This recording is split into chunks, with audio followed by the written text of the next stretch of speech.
Level 2 is a series of seemingly infinitely long concrete brick halls, running parallel to one another and connected occasionally by short, sideways running halls. The halls have no ceiling, and the walls appear to extend upwards indefinitely. Frequent beams and catwalks cut across and run through the space overhead. The beams often have fluorescent lights strung from them, constantly flickering. The infinitely receding beams hung with lights have often been likened to a night sky filled with stars.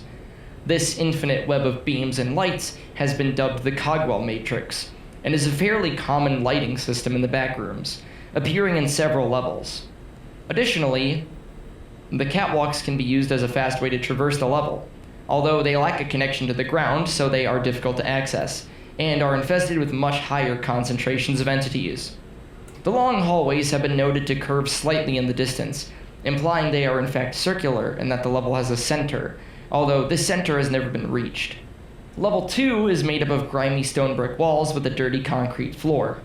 The floor is carpeted in some areas using a carpet similar to that of Level 1, and is stained or covered in plaster in others. Some walls are cracked or broken, made with cinder blocks or have caulk in them. Large amounts of dust cover the floor and most objects, although it is not organic dust, but rather stone dust. Stirring up the stone dust is advised against, as it will fill the air and cause breathing problems for anyone in the area. Similar to Level 1, Level 2 has leaks of an oily red liquid, which runs from cracks in the walls and can occasionally fall from the beams. This liquid is slightly acidic in nature and causes nausea and vomiting when consumed.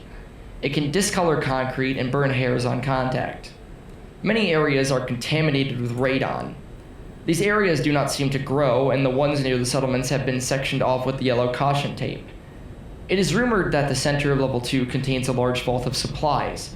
This rumor varies from person to person, with some people claiming to have seen it. Some people claim it resupplies itself, and others claim that it is limited. As of this entry, the BRU and the BEA are currently mounting an expedition through the catwalks to the center.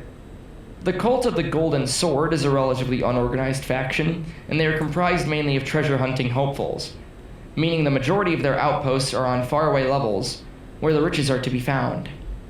Colby is among the only exceptions, established as a political base upon their joining of the UNCB.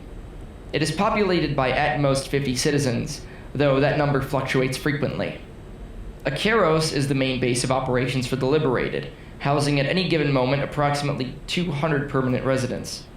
As the Liberated are major players in the political game of the Backrooms, Akeros is heavily guarded at all times, and a significant portion of their high-ranking officials reside there.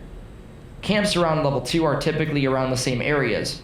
One very large camp is abandoned, and has a massive cloud of radon blocking the entry. Other camps are spread out and are apart from others. Level 2 can be entered by taking a special staircase in Level 1. This staircase is typically marked with basement or below ground floor. Doors around Level 1 also enter to Level 2. These doors are marked with a down arrow. Any of this level's sublevels are also entrances. The only exits from Level 2 are hatches that lead even further down into Level 3. Other exits include Level 2 sublevels.